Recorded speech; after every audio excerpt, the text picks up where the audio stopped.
In this video, I'll show you how to fix double tap to turn on a screen not working on Samsung phone. Here in this video, I'll show you the easiest way to fix the problem. But before I start the video, if you're new to this channel, please give it a thumbs up and subscribe to my channel because it really helps me out.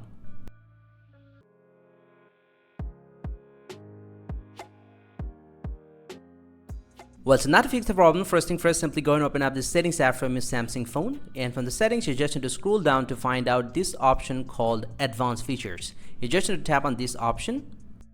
And inside this one, you'll get to see another option, Motion and Gesture. You just need to tap on this one. And here, you'll get to see the second option, Double Tap to turn on a screen. If it's toggle off, go ahead and enable this feature. Or if it's already enabled, go ahead and turn this option off and enable it again. And once you do that, you just need to get back from here and restart your Samsung phone once. And once you've done that, once you get back, most likely a problem is going to be solved. You'll get to see it's working perfectly. And this is how you actually can fix this problem. Hope you find this very helpful, guys. If you do, please drop a like and subscribe to the channel. See you guys around, and thank you very much for watching.